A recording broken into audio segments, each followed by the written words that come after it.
Hello बच्चों, चलिए प्रश्न देखते हैं। हमारा प्रश्न है स्तंभ मूल तथा अवस्तंभ मूल का वर्णन कीजिए। आइए समझते हैं। बच्चों, सबसे पहले हम अपने प्रश्न की मुख्य अवधारणा को समझेंगे। मुख्य अवधारणा हमारे प्रश्न में पूछा गया है कि स्तंभ मूल तथा अवस्तंभ मूल क्या होते हैं। आइए लिखते हैं।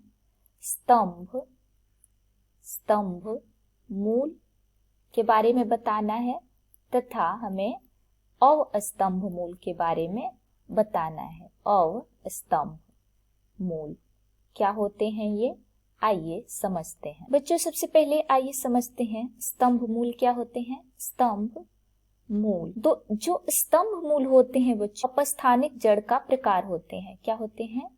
अपस्थानिक जड़ के प्रकार। अपस्थानिक जड़ के प्रकार। और आपको पता है कि अपस्थानिक जड़ क्या होते हैं? जो पादपों के मूलांकुर को छोड़कर अन्य स्थानों से वृद्धि कर लेते हो, अपस्थानिक जड़ कहते हैं। अब स्तंभ मूल क्या होंगे ये जानेंगे हम। तो ये तने के ऊपरी भाग से तने के ऊपरी भाग से उगते हैं और क्या करते हैं? और भूमि में प्रवेश कर जाते हैं और भूमि में प्रवेश करते हैं। उदाहरण क्या होगा बच्चों स्तंभ मूल का?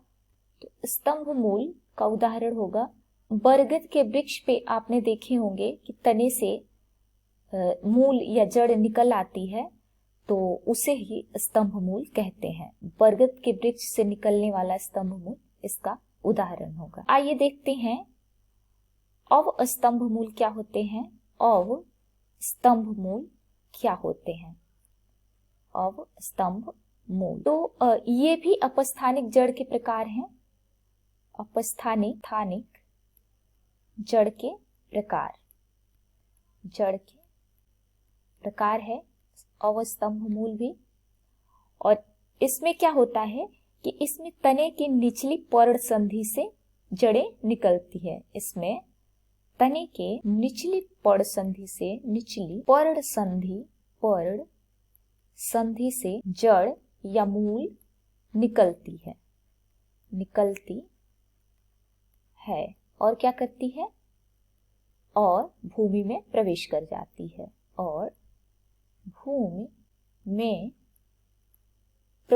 तो उदाहरण के तौर पे हम गन्ने का जो पौधा होता है, गन्ने के पौधे से आपने देखा होगा कि तने के निचले पर्ण संधि से जड़ें निकलती हैं और पुनः भूमि में वो प्रवेश कर जाती हैं। तो गन्ने में पाया जाता है अवस्तंभ मूल, या मक्का में पाया जाता है, मक्का, ज्वार, बाजरा इत्यादि में अवस्तंभ मूल पाया जाता है।